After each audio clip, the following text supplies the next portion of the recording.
ઉમરેઠ બેઠકના ધારાસભ્ય ગોવિંદભાઈ રૈજીભાઈ પરમાર 3 દિવસ પહેલા અવસાન પામ્યા છે. ગોવિંદભાઈ એક જુઝારુ લડવૈયા હતા. 1995માં તેઓ અપક્ષ તરીકે ઉભા રહ્યા. તેમનું નિશાન હતું હોળી અને એમણે રણમાં હોળી હંકારી એવું બધા કહેતા. આમ તો ગોવિંદભાઈ ધારાસભ્યની ચૂંટણીમાં ઉતરવાના નહોતા, પરંતુ 1992માં જ્યારે તેઓ ચિખોદરા ગામના સરપંચ પદે આરૂઢ હતા ત્યારે તેમને સસ્પેન્ડ કરવાની એક ગંદી રમત રમાઈ.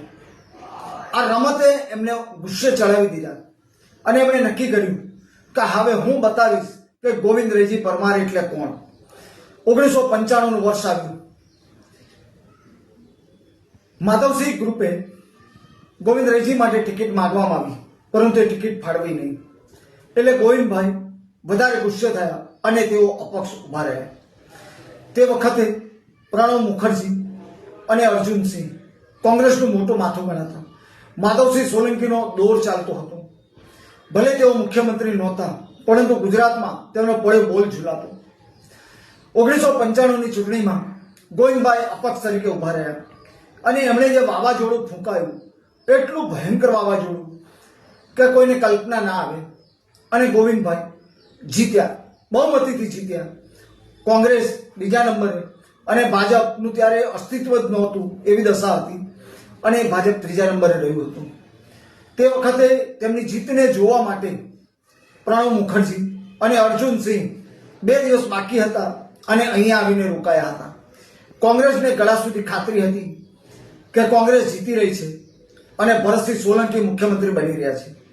પરંતુ તે વખતે કોંગ્રેસના આંતરિક બીજા માણસોએ 38 બેઠકો ઉપર ભયંકર ધોખો કર્યો અને એ ધોખાને કારણે ભરતસિંહ સોલંકી મુખ્યમંત્રી બનતા રહી ગયા. કોંગ્રેસની બેઠકો 57 જ આવી અને તેઓ જીતથી ઘણા દૂર રહ્યા. કોંગ્રેસના આંતરિક માણસોએ આણંદ સહિતની ઘણી બધી બેઠકો ઉપર દગો કર્યો અને એ દગો એટલો ભારે રહ્યો કે જેના કારણે કોંગ્રેસ લગભગ ખલાસ થઈ ગયા જેવી દશા આવી ગઈ. તે વખતે ગોવિંદભાઈ કડે ધડે જીત્યા. કોંગ્રેસે તેમને પુષ્કળ ટેકો આપેલો અને તેઓ જીતી અને બહાર આવ્યા. ત્યાર પછી બળવો થયો, શંકરસિંહ વાઘેલાએ બળવો કર્યો. ફરી ચૂંટણી આવી, ગોવિંદભાઈ જીત્યા 1998માં અને એ તેઓ મંત્રી પણ બન્યા. ત્યાર પછી 2002ની ચૂંટણી આવી, ગોવિંદભાઈ જીતી શક્યા નહીં, હારી ગયા. 2011નું વર્ષ આવ્યું, ગોવિંદભાઈ ભાજપમાં ચાલ્યા ગયા અને ત્યાંથી 2 ટર્મ તેઓ ઉમરેઠ બેઠક ઉપર ચૂંટાયા. સારસા અને ઉમરેઠ બેઠક એક થઈ જતા તેનું નામ ઉમરેઠ બેઠક આપવામાં આવ્યું. હાલમાં પણ આ બેઠક કોંગ્રેસનો ઘર છે. ગોવિંદભાઈ જીત્યા છે તે ક્ષત્રિય લોબીના કારણે. પાછળ તેમની ઉપર પીઠબળ હતી, તેના કારણે તેઓ વારંવાર આરામથી આ બેઠક ઉપર જીતી શકતા. હવે તેઓ નથી, ત્યારે કોંગ્રેસે તો પોતાનો માણસ અગાઉ ગુમાવેલો, પણ ભાજપને માટે પણ હવે કપરા ચરણ જેવી દશા છે.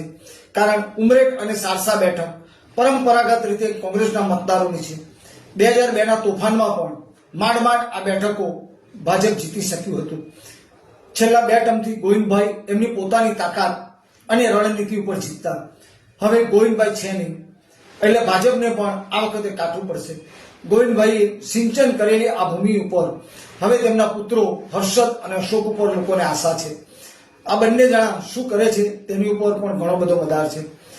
હજુ મુખ્ય ધારાસભાની ચૂંટણીને બહાર છે, એટલે પેટા ચૂંટણી આવવાની છે અને ત્યારે જ ખબર પડશે કે આગળ શું થશે.